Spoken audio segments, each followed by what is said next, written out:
Hello friends, कैसे हैं आप लोग। आज हम लोग डिस्कस करेंगे प्रायद्वीपीय भारत के तटवर्ती मैदानों के बारे में। हालांकि हम लोगों ने उत्तर भारत के विशाल मैदानों के बारे में डिस्कस कर लिया है, लेकिन उसके आगे हम लोग पढ़ेंगे भारतीय प्रायद्वीप भारत के तटवर्ती मैदान। दरअसल उत्तर भारत का जो विशाल मैदानी भाग है या जो विशाल मैदान का निर्माण हुआ है, उसकी संरचना जो है उससे थोड़ा सा ये अलग है। तो ये एक अलग भौगोलिक प्रदेश के रूप में भारत पे जाना जाता है।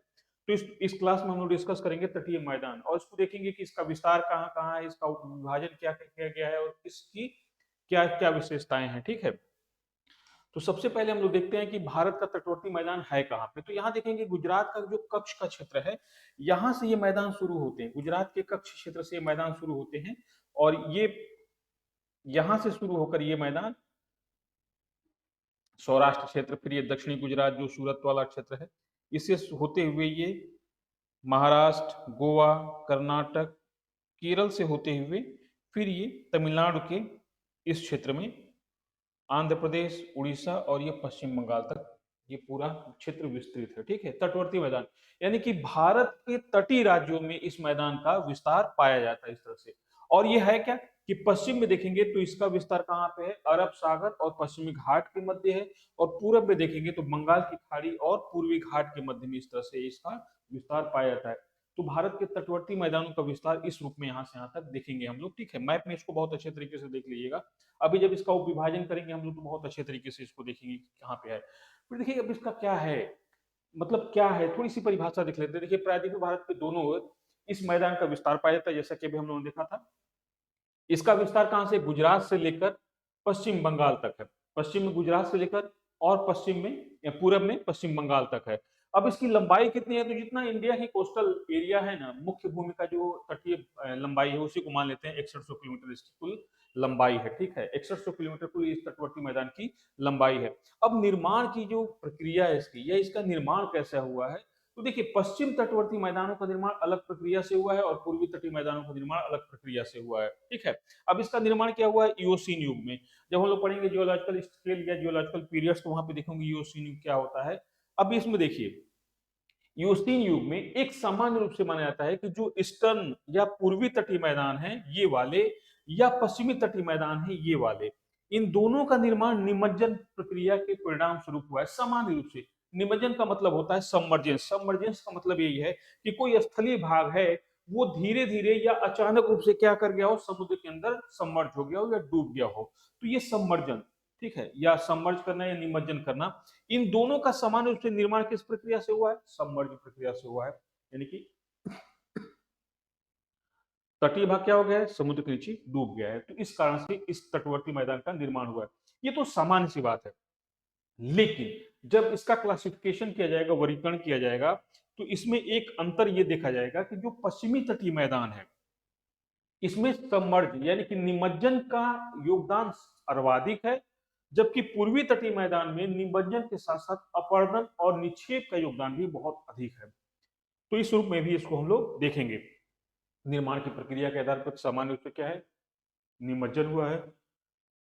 सॉरी, निमज्जन का मतलब है कि स्थलीय भाग क्या हो गया, समुद्र के नीचे डूब गया है, तो उस कारण से इस तटवर्ती मैदान का निर्माण हुआ है।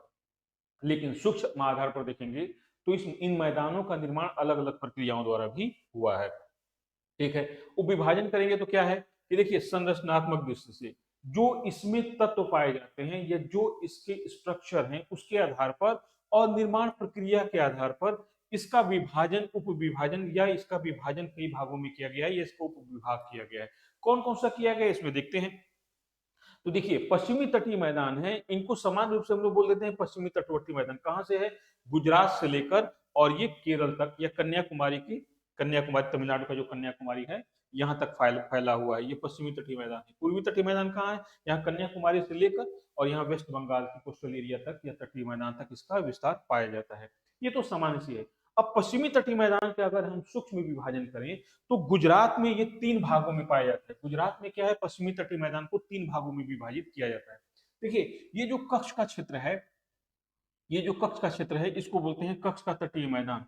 तो हमने ये पढ़ा था इसको बृहद मैदानों के बारे में, जब डिस्कस हम लोग कर रहे थे तो वहां पे मैंने आपको बताया था कि ये कक्ष का मैदान है, इसका निर्माण क्या हुआ है कि समान रूप से माना जाता है कि ये सागरीय भाग के नीचे क्या था, सबमर्ज था। पूरा कक्ष क्षेत्र क्या था, सागर के नीचे था।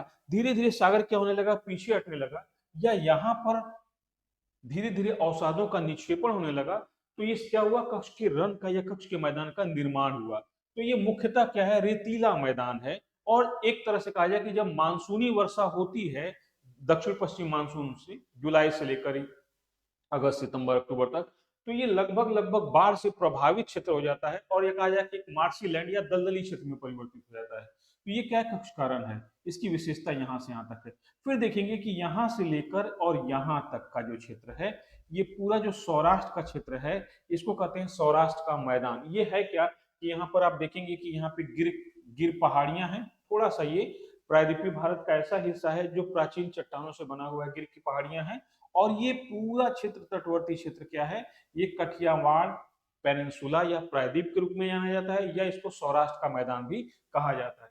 तो ये सौराष्ट्र का मैदान है। इसका भी निर्माण क्या हुआ है कि इसका धीरे धीरे निर्माण अपर्दन, इसका निर्माण तो पूरी तरह से, कक्ष के मैदान का निर्माण तो पूरी तरह से निक्षेप के फलस्वरूप हुआ है, लेकिन कठियावाड़ या जो कहा जाए सौराष्ट्र के मैदान का निर्माण अपर्दन और निक्षेपण के फलस्वरूप हुआ है। इसका मैदान यहाँ से यहाँ तक देखते हैं। फिर यहाँ से देखेंगे कि ये जो गुजरात के दक्षिणी भाग, जहाँ पे ताप्ती और नर्मदा नदी है, और ये पूरा क्षेत्र सूरत है, नौसारी है, ठीक है, ठीक है, ये जो पूरा क्षेत्र है, अंकलेश्वर वगैरह का क्षेत्र है, ये क्या है कि ये निक्षेप के फलस्वरूप बना है। और यहाँ पर क्या हुआ है, ताप्ती और नर्मदा नदियों ने यहाँ पर लाकर अवसादों का जमाव किया है, तो ये बना हुआ है इस क्षेत्र का। तो गुजरात में इस मैदान को 3 उप विभागों में वर्गीकृत कर दिया गया। पहला है कच्छ का मैदान, दूसरा है कठियावाड़ का मैदान, और तीसरा है दक्षिण गुजरात का मैदान, ठीक है। फिर हम देखते हैं कि यहाँ पर जो दादर नगर हवेली है, यहाँ से लेकर और गोवा तक का जो क्षेत्र है, ये जो क्षेत्र है, इसको बोलते हैं कोंकण का मैदान या कोंकण का प्लेन, कोंकण कोस्टल एरिया या प्लेन। अब यहाँ पे क्या कोंकणी भाषा बोली जाती है, उसी के आधार पर इसका नाम रखा गया है कोंकण का मैदान, ठीक है। ये भी पूरी तरह से अपर्दन द्वारा निर्मित है। और हमने जब आपको पढ़ाया था एक बार कि जब प्रायद्वीपीय भारत का प्रवाह हो रहा था दक्षिण से उत्तर की तरफ, तो यहाँ पर क्या है कि एक बहुत बड़ी भ्रंश रेखा बन गया, भ्रंश रेखा का निर्माण हुआ। और उस भ्रंश रेखा के सहारे जो इसके पश्चिम का भाग था क्या था, वो इस तरह से समुद्र के नीचे क्या हो गया, डूब गया।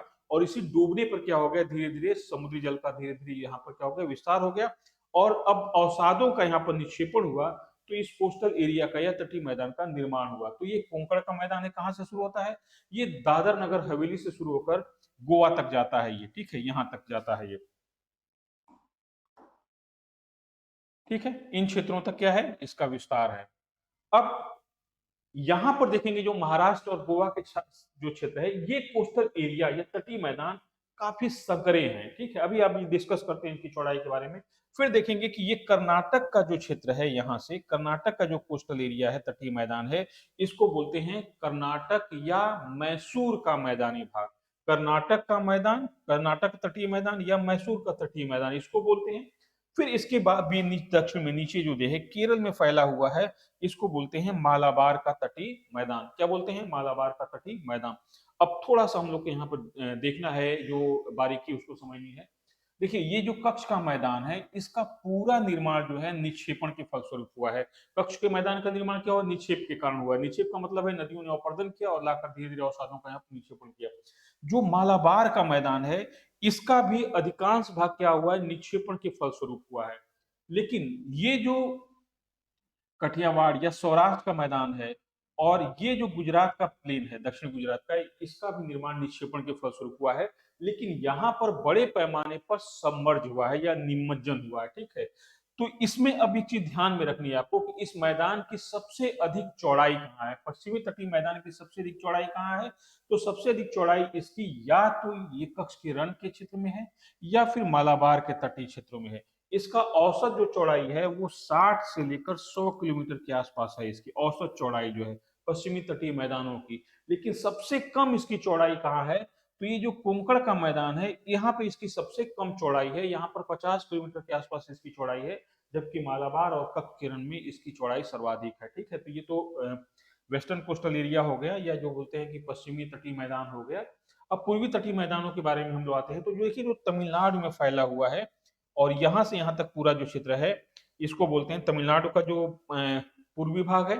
और थोड़ा सा आंध्र प्रदेश का भाग है, हालांकि यहाँ पे रायलसीमा सीमा क्षेत्र भी बोला जाता है, जो भौगोलिक रूप से दिया गया है, जो कर्नाटक में फैला हुआ, सॉरी आंध्र प्रदेश के दक्षिणी भाग में फैला हुआ है। तो ये जो तमिलनाडु में फैला हुआ क्षेत्र है, इसको बोलते हैं कोरोमंडल तटीय मैदान। क्या बोलते हैं इसको? कोरोमंडल तटीय मैदान। फिर जो है ये आंध्र प्रदेश में जो फैला हुआ क्षेत्र है, इसको बोलते हैं उत्तरी सरकार या नॉर्दर्न सरकार। ठीक है, ये आंध्र प्रदेश में फैला हुआ है।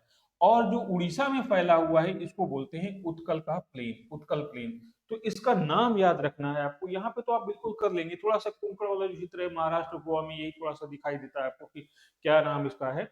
और यहाँ पर जो है कोरोमंडल कोस्ट यहाँ तमिलनाडु में है, नॉर्दर्न सरकार कहाँ पे है, ये आंध्र प्रदेश में फैला हुआ है, और उत्कल का प्लेन कहाँ है, ये उड़ीसा में फैला हुआ है, उड़ीसा में। ठीक है, तो ये याद रखना है आपको कि जो प्लेन्स हैं। अब इसका निर्माण क्या है, इसका थोड़ी सी विशेषता इसको ध्यान में हम लोग को ये रखनी है। अब यहाँ पर कि अगर पूछता है ये कि किस मैदान का कहां पर विस्तार पाया जाता है, तो ये हम लोग ध्यान में रखेंगे। ठीक है, ये चीज है। अब थोड़ा सा जब इसके बारे में हम लोग डिटेल में कब पढ़ेंगे, जब इन दोनों की तुलना करेंगे, दोनों मैदानों की, दोनों तटीय मैदानों की, तब डिटेल में इसकी हम लोग व्याख्या कर लेंगे। तो इसकी तुलना करने के बाद हम लोग देखेंगे कि पूर्वी तटीय मैदान और पश्चिमी तटीय मैदान की तुलना करेंगे हम लोग। ठीक है, पूर्वी तटीय मैदान और पश्चिमी तटीय मैदान की तुलना करेंगे, तब देखेंगे क्या है। अब देखिए, जो पश्चिमी तटीय मैदान है, इसकी औसत चौड़ाई कितनी है, 60 किलोमीटर से लेकर 100 किलोमीटर के आसपास है। ठीक है, जो पूर्वी तटीय मैदान की चौड़ाई है औसत रूप से, सॉरी, पश्चिमी तटीय मैदान की जो चौड़ाई है वो कितनी है, 60 से लेकर 100 किलोमीटर के आसपास है। अब इसमें भी डिस्क्रिमिनेशन है या विभेद है, कहां पर है, तो इसकी सर्वाधिक चौड़ाई कहाँ है, जो ये गुजरात का क्षेत्र है कच्छ, इसमें इसकी चौड़ाई सर्वाधिक है। और मालाबार का जो कोस्टल एरिया है या तटीय मैदान है, जिसका विस्तार केरल में है, यहाँ पर इसकी चौड़ाई सर्वाधिक है। सबसे कम चौड़ा कहाँ है, तो जो ये कोंकण का तटीय मैदान है, जो महाराष्ट्र और गोवा में विस्तृत है, यहां पर इसकी चौड़ाई सबसे कम है। पहली बात याद रखना है। औसत चौड़ाई कितनी है, 60 से 100 किलोमीटर के आसपास। आप 80 किलोमीटर भी लिख सकते हैं एवरेज रूप से, औसतन 80 किलोमीटर के आसपास चौड़ाई है। जबकि जो पूर्वी तटीय मैदान है, ये जो पूर्वी तटीय मैदान है, इसकी चौड़ाई, औसत चौड़ाई कितनी है, ये 300 से लेकर 400 किलोमीटर के आसपास क्या है, इसकी चौड़ाई है, औसत चौड़ाई। ठीक है, पूर्वी तटीय मैदान की। तो यहाँ पर पहली बात ध्यान में रखना है कि पश्चिमी तटीय मैदान की चौड़ाई कम है, जबकि पूर्वी तटीय मैदान की चौड़ाई अधिक है। यहाँ पर एक कंफ्यूजन भी होगा, तो आप ध्यान में रखिएगा, उस कंफ्यूजन में नहीं पड़ना है। हम लोग जब पढ़ेंगे ना समुद्र विज्ञान, तो वहां पर देखेंगे कि एक होता है महाद्वीपीय मग्न तट, महाद्वीपीय मग्न तट, ठीक है, कॉन्टिनेंटल सेल्फ। उसमें देखेंगे ना कि कॉन्टिनेंटल सेल्फ जो है पश्चिमी भाग का अधिक है, पूर्वी भाग का कॉन्टिनेंटल सेल्फ क्या है, पतला है, जबकि पश्चिमी भाग का क्या है, चौड़ा है। उसका ठीक उल्टा यहाँ पर क्या होता है, ये मैदान, तटवर्ती मैदान। तो पश्चिमी तटीय मैदान की चौड़ाई कम है, जबकि पूर्वी तटीय मैदान की चौड़ाई क्या है, अधिक है। तो पहला अंतर तो ये हो गया कि पश्चिमी तटीय मैदान की चौड़ाई कम है, जबकि पूर्वी तटीय मैदान की चौड़ाई अधिक है। दूसरा अंतर यहां पर एक चीज और देखना है कि जो पश्चिमी तटीय मैदान है, जो पश्चिमी तटीय मैदान है, इसका अधिकांश भाग निमज्जन के फलस्वरूप निर्मित है। जो पश्चिमी तटीय मैदानी भाग है, इसका अधिकांश भाग किससे निर्मित है, निमज्जन के फलस्वरूप निर्मित है। यानी कि सागरी भाग क्या हो गया, स्थलीय भाग पर विस्तृत हो गया, या कहा जाए कि स्थलीय भाग क्या हो गया, समर्ज होके समुद्र में डूब गया। आपने देखा होगा कि जो बताया जाता है कि द्वारिका राजधानी जो थी कृष्ण की, ये क्या होगी, अब समुद्र में पाई जाती है। ठीक है, तो इसका मतलब क्या हुआ होगा, ये सबमर्ज हो गई होगी। ठीक है, द्वारिका क्या हो गई होगी, सबमर्ज होकर समुद्र में चली गई होगी। ठीक है, तो इसी तरह का निमज्जन है, यानी कि स्थलीय भाग पर धीरे से क्या हो गया, सागर का विस्तार हो गया, ये निमज्जन।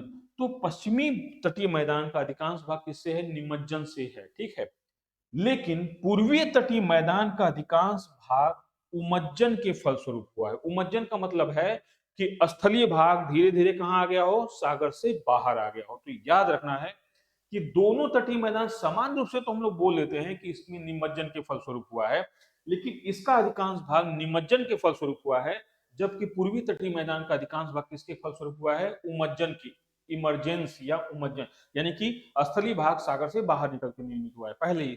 फिर देखेंगे कि यहाँ पे एक और डिफरेंट है, और डिफरेंट ये है कि जो पूर्वी तटीय मैदान है, यानी कि ये वाला जो भाग है पूर्वी तटीय मैदान, यहाँ पर प्रायद्वीप भारत की वृहद नदियां डेल्टा का निर्माण करती हैं। प्रायद्वीपीय भारत की वृहद नदियां डेल्टा का निर्माण करती हैं। जैसे उड़ीसा में क्या है, महानदी है, फिर क्या है इधर देखेंगे तो ये गोदावरी नदी है, फिर क्या है कृष्णा नदी है, फिर पेन्नार है, फिर इधर कावेरी नदी है, फिर वैगई नदी है। तो ये प्रायद्वीप भारत की जो बड़ी नदियां हैं ये क्या करती हैं, अपने साथ अवसादों को लाती हैं और ये तटवर्ती क्षेत्रों में क्या करती हैं, बृहद डेल्टा का निर्माण करती हैं। जैसे महानदी डेल्टा हो गया, गोदावरी डेल्टा हो गया, कृष्णा डेल्टा हो गया, कावेरी डेल्टा हो गया। तो उस कारण से यहाँ पर क्या हुआ है, निक्षेप का अत्यधिक विस्तार पाया जाता है। यानी कि पूर्वी तटीय मैदान है वो अधिकांशतः किससे निर्मित है, निक्षेप जनित है। यानी कि उस पे नदियों ने अवसादों का निक्षेप किया है। जबकि पश्चिमी तटीय मैदानों पर नदियां कम प्रभावी रही हैं। क्यों? क्योंकि यहाँ पश्चिमी घाट से जो नदियां निकलकर पश्चिम की तरफ प्रवाहित होती हैं अरब सागर में, एक तो ये बहुत छोटी हैं और दूसरा कि इनकी वेलोसिटी बहुत अधिक है। वेलोसिटी क्यों अधिक है, गति क्यों अधिक है, क्योंकि तीव्र ढाल से होकर प्रवाहित होती हैं। तो ये अवसाद का यहाँ पर बहुत अधिक निक्षेपण नहीं कर पाती हैं। तो याद रखिए, पश्चिमी तटीय मैदान पर नदियों द्वारा निक्षेपण की भूमिका कम होती है, जबकि पूर्वी तटीय मैदानों पर नदियों द्वारा निक्षेपण की भूमिका अधिक है। ठीक है, अब इसके आगे एक और अंतर है कि जो पूर्वी तटीय मैदान है इस पर बालुका स्तूप पाया जाता है, सैंड ड्यून्स पाए जाते हैं। ठीक है, बालुका गुंबद जिसको बोलते हैं, बालुका स्तूप का अधिक विस्तार पाया जाता है पूर्वी तटीय मैदानों पर। ठीक है, जबकि पश्चिमी तटीय मैदानों पर इस तरह के बालुका स्तूप बहुत रेयर पाए जाते हैं, बहुत कम पाए जाते हैं। तो ये भी एक अंतर है। ठीक है, अब एक अंतर और है कि जो पश्चिमी तटीय मैदान है, ये जो मैदान है इसमें खासकर देखिए, ये तो कक्षा जो मैदान है ये तो रेतीला है। ठीक है, रेतीला है या कहा जाए कि ये बलुआ है। लेकिन बाकी जो देखेंगे ना कि यहां से लेकर यहां तक कि तटवर्ती मैदानों पर लेटेराइट प्रकार की मृदा पाई जाती है, लेटेराइट प्रकार की मृदा पाई जाती है। जबकि ये पूर्वी तटीय मैदान है, इनमें लेटेराइट प्रकार की मृदा तो है लेकिन जलोढ़ मृदा की प्रधानता है। तो ये भी हमेशा ध्यान में रखिएगा कि पश्चिमी तटीय मैदान जो है उसमें लेटेराइट मृदा की अधिकता है, जबकि पूर्वी तटीय मैदान में जलोढ़ मृदा की अधिकता है। ठीक है, ये जो पश्चिमी तटीय मैदान है इनकी सबसे बड़ी विशेषता है कि ये प्लांटेशन जिसको बागवानी कृषि कहते हैं, जैसे काजू हो गया, मसाले हो गए, केला हो गए, नारियल हो गए, इनकी खेती के लिए बहुत प्रसिद्ध है। जबकि पूर्वी तटीय मैदान क्या है, इसमें भी बागवानी होती है पूर्वी तटीय मैदानों पर, लेकिन यहाँ पर खाद्यान्न जैसे धान हो गया, ठीक है, इसके उत्पादन के लिए बहुत फेमस है। तो ये भी ध्यान में रखिएगा आप लोग। ठीक है, अब पश्चिमी तटीय मैदान है, यहाँ पर जो वनस्पतियां हैं ये सदाबहार वनस्पतियां हैं। ठीक है, क्यों? क्योंकि यहाँ पर औसत वार्षिक वर्षा की मात्रा 250 सेंटीमीटर से अधिक होती है, most of the area, most part of the, ठीक है, इसके तो 250 सेंटीमीटर से अधिक औसत वार्षिक वर्षा है और इसमें कोई भी वर्ष जो है ना सूखा नहीं होता है, क्योंकि वर्ष के प्रत्येक महीना में कुछ न कुछ वर्षा हो जाती है। तो यहाँ पर जो वनस्पतियां हैं पश्चिमी घाट के तटवर्ती मैदानों में या पश्चिमी तटवर्ती मैदानों में वो सदाबहार प्रकार की हैं। जबकि पूर्वी तटीय मैदानों की जो वनस्पतियां हैं ये क्या है, ये पर्णपाती प्रकार की। क्यों? क्योंकि यहाँ पे दक्षिण पश्चिम मानसून से वर्षा तो होती है, लेकिन वर्षा की औसत मात्रा कितनी है, ये 100 सेंटीमीटर से लेकर 150 सेंटीमीटर के आसपास है औसत वार्षिक वर्षा की मात्रा। और वर्ष के कुछ महीने क्या हैं, शुष्क है। जैसे ग्रीष्म काल में क्या होता है कि दक्षिण पश्चिम मानसून से वर्षा होती है इस क्षेत्र में। ठीक है, जुलाई, अगस्त, सितंबर, अक्टूबर। लेकिन ये तमिलनाडु का क्षेत्र है, इसमें दक्षिण पश्चिम मानसून से यानी कोरोमंडल तट पर दक्षिण पश्चिम मानसून से वर्षा बिल्कुल भी नहीं होती, बल्कि इस कोरोमंडल तट पे वर्षा किससे होती है, उत्तर पूर्व मानसून से जाड़े में होती है। जैसे इसीलिए आप देखते होंगे कि तमिलनाडु के चेन्नई में अगर बाढ़ आती है तो वो सामान्य तरह से ग्रीष्म काल में बाढ़ नहीं आती है। वो बाढ़ कब आती है, वो बाढ़ आती है ठंडी के दिसंबर जनवरी में जाके तमिलनाडु में बाढ़ आती है, चेन्नई में बाढ़ आती है।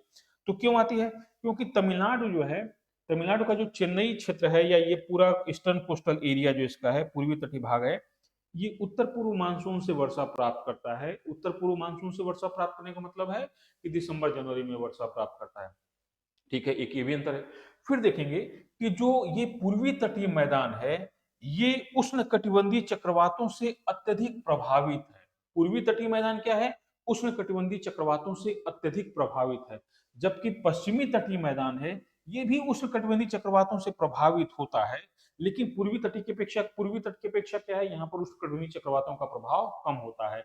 तो ये बेसिक डिफरेंसेस हैं पूर्वी तटीय मैदान और पश्चिमी तटीय मैदान के बीच में। अब पूर्वी तटीय मैदान की सर्वाधिक जो चौड़ाई है वो यहाँ पर गोदावरी और कृष्णा डेल्टा के मध्य में है। कहाँ पर है?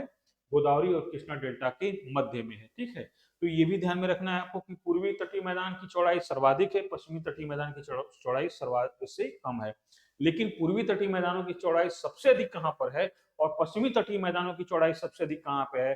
पूर्वी तटीय मैदानों की चौड़ाई सबसे कम कहां पर है? पश्चिमी तटीय मैदानों की चौड़ाई सबसे कम कहां पर है? इस बात को भी हमेशा ध्यान में आपको रखना है। ठीक है, अब यहाँ पर देखेंगे ना कि पश्चिमी तटीय मैदानों पर लेगून्स की कम मात्रा है। पश्चिमी तटीय मैदानों पर लेगून्स की मात्रा है।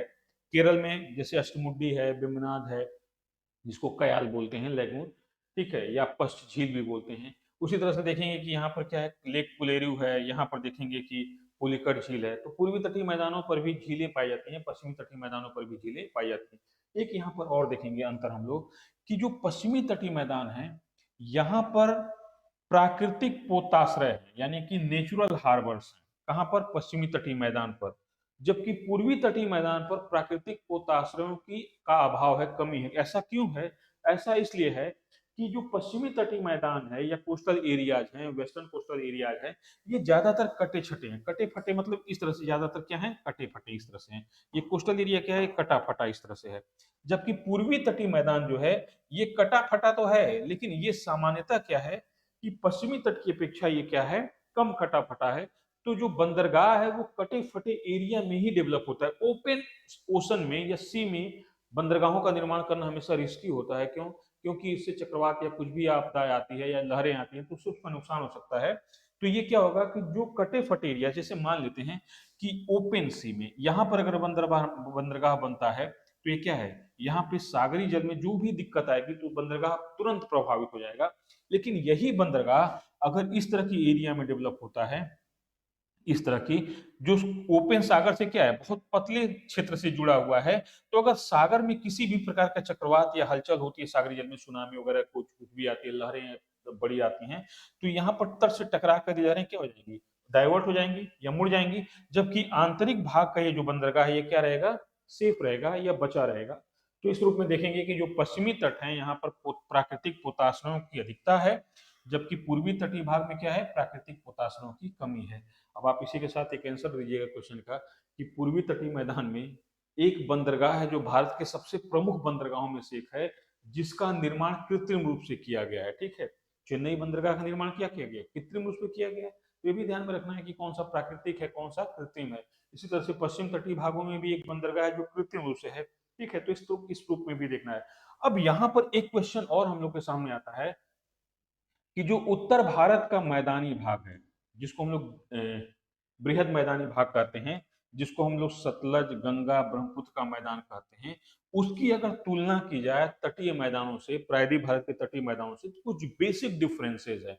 निर्माण दोनों का एक ही प्रक्रिया से हुआ है कि भाई अपर्दन किया गया, अवसादों का अपर्दन करके एक निश्चित जगह पे क्या किया गया, नदियों द्वारा उसका निक्षेपण कर दिया गया। तो इस रूप में क्या हो गया, जलोढ़ मैदानों का निर्माण हुआ। ये सामान्य सी प्रक्रिया है, लेकिन दोनों में बेसिक डिफरेंट ये है कि जो उत्तर भारत के विशाल मैदान हैं, यहाँ के मैदानों में अवसाद जो हैं वो अवसादी चट्टानों के अवसाद हैं। ठीक है, उनमें चूने की अधिकता है, उनमें बाकी अवसादी चट्टानों की अधिकता, बलुआ पत्थर की अधिकता है, इन सब की अधिकता है। लेकिन जो तटीय मैदान हैं इनमें क्या है, आग्नेय चट्टानें, ज्यादातर आग्नेय चट्टानें, आर्केनियो की चट्टानें रही हैं, फिर धारवाड़ क्रम की रूपांतरित चट्टानें रही हैं, कुडप्पा क्रम की रूपांतरित चट्टानें रही हैं, ये अवसादी चट्टानें रही हैं, धारवाड़, कुडप्पा, विंध्य। बट ये धीरे धीरे समय के साथ क्या हो गई हैं, अब ये रूपांतरित हो गई हैं। तो इनके अपर्दन के फलस्वरूप इन मैदानों का निर्माण हुआ है। तो जो उत्तर भारत के मैदान है इनका रंग सामान्यतः ग्रे कलर का है, या धूसर, या थोड़ा सा गंदा या ब्लैक टाइप का है। लेकिन जो प्रायद्वीप भारत के तटीय मैदान है इनका रंग थोड़ा सा, क्योंकि ये जो है क्या है, लाल मृदा से या काली मृदा के क्षेत्र से ये क्या है, अपरदित होकर निर्मित हुए हैं, तो इनका रंग थोड़ा सा अलग है। ठीक है, तो दोनों में बेसिकली अंतर है, ये ज्यादा उपजाऊ हैं, जबकि तटीय मैदान इनकी अपेक्षा, उत्तर भारत के विशाल मैदानों की अपेक्षा कम उपजाऊ हैं। उत्तर भारत के तटीय मैदानों में चूने की प्रधानता है, जबकि तटीय भारत के तटवर्ती मैदानों की चट्टानों में चूने की का है अभाव है। इनमें ह्यूमस की मात्रा कम है, लेकिन इन तटीय मैदानों में ह्यूमस की मात्रा इनसे भी अधिक कम है। यानी कि इनमें ह्यूमस की मात्रा तो कम है उत्तर भारत के विशाल मैदानों में, लेकिन तटीय मैदानों में ह्यूमस की मात्रा और अधिक कम है। तो ये बेसिक डिफरेंसेस हैं। यहाँ पर लोहांस की मात्रा कम है, जबकि यहाँ पर लोहांस की मात्रा क्या है, अधिक है। और लेटराइट मृदा में क्या है, लोहांस और एल्यूमिनियम की अधिकता है। तो इस रूप में भी दोनों में अंतर है। इसको हम लोग इस टॉपिक को देख लिए। हालांकि ये डिटेल में पढ़ेंगे तो बहुत ज्यादा ये लंबा टॉपिक है, बट यहाँ पर हम लोग देखिए